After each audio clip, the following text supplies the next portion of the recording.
This channel does not promote any violent, harmful, or illegal activities. All content provided by this channel is meant for an educational purpose only.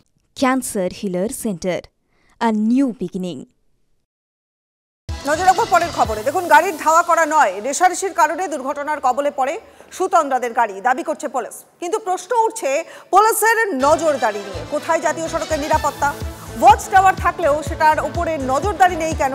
অকেজো CCTV camera নেই, নাকা checking পয়েন্টে police কর্মীও। মাঝরাতে পানাগড়ে গাড়ি উল্টে তরুণীর মৃত্যু। আর এই ঘটনা ১৯ নম্বর জাতীয় সড়কের নিরাপত্তা নিয়ে আরও একবার বড় সড় প্রশ্ন তুলে দিয়েছে। পুলিশ অবশ্য দাবি করেছে রেষারেষির কারণে দুর্ঘটনার কবলে পড়ে সুতন্দ্রাদের গাড়ি। তবে দুটি গাড়ি প্রায় ২০ কিলোমিটার ধরে রেষারেষি করলেও জাতীয় সড়কে টহলরত পুলিশের নজরে পড়ল না কেন?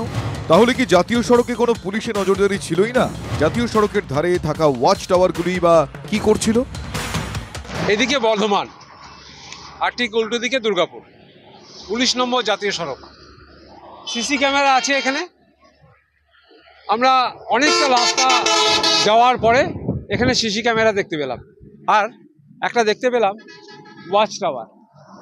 ওয়াচ টাওয়ার থেকে নজরদারি চালানো হওয়ার কথা। এখানে কোনো মনিটর নেই, এখান থেকেই নজরদারি চালানো হয়। কেমন নজরদারি চলে সেটাই ছবিটাই বলে দিচ্ছে।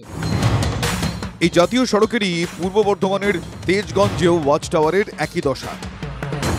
জাতীয় সড়কের উপর নজরদারি রাখতে পূর্ব বর্ধমান জেলা পুলিশের পক্ষ থেকে জাতীয় সড়কের ধারে বিভিন্ন জায়গায় ওয়াচ টাওয়ার করা হয়েছিল।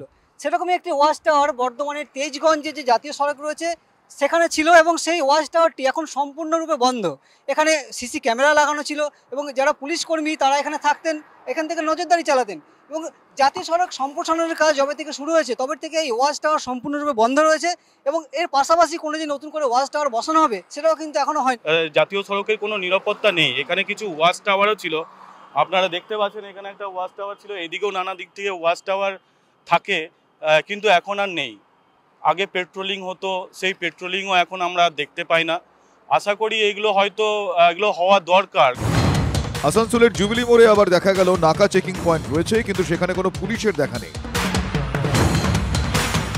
এখানে নাকা চেকিং লেখা, কিন্তু আমরা কোথাও কোনো পুলিশের গাড়ি বা পুলিশ কোথাও কিছু দেখতে পাচ্ছি না। তার পাশেই রয়েছে একটি কিওস্ক, যে কিওস্কে আসানসোল দুর্গাপুর পুলিশ কমিশনার লেখা রয়েছে। সেখানে ভেতরে একমাত্র সিভিক পুলিশ, একজন মাত্র একটি সিভিক পুলিশ রয়েছে, যে শুধু এই যে ট্রাফিক কন্ট্রোল হচ্ছে অর্থাৎ সিগন্যালিং ব্যবস্থা সেইটুকুই তিনি কন্ট্রোল করছেন।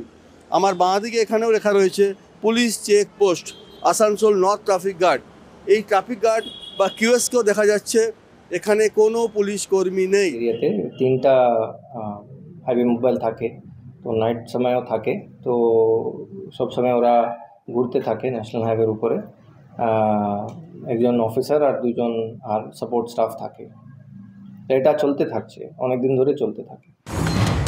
মৃত তরুণী সুতন্দ্রা চট্টোপাধ্যায় সহ যাত্রীদের অভিযোগ, একটি সাদা গাড়ির আরোহীরা তাদের কটূক্তি করেছিলেন, এমনকি তারা নাকি গাড়িতে বসেই মদ খাচ্ছিলেন। সুপ্রিম কোর্টের নির্দেশ অনুযায়ী পুরসভা এলাকা বাদে অন্যত্র জাতীয় বা রাজ্য সড়কের 500 মিটারের মধ্যে মদ বিক্রি নিষিদ্ধ।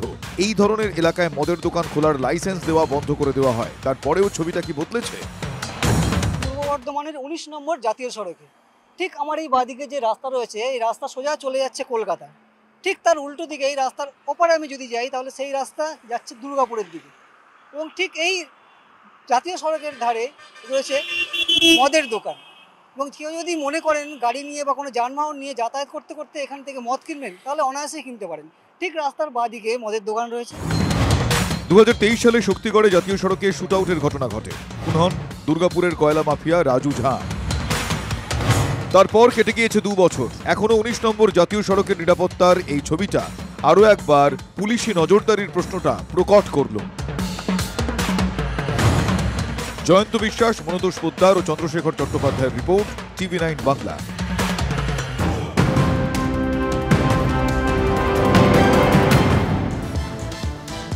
এই মুহূর্তে অত্যন্ত গুরুত্বপূর্ণ একটা আপডেট আসছে। অবশেষে আটক করা হলো সুতন্দ্রার মৃত্যুতে মূল অভিযুক্ত বাবলু যাদব। ঘটনার দিন সাদা রঙের এসইউভি চালাচ্ছিল এই বাবলু।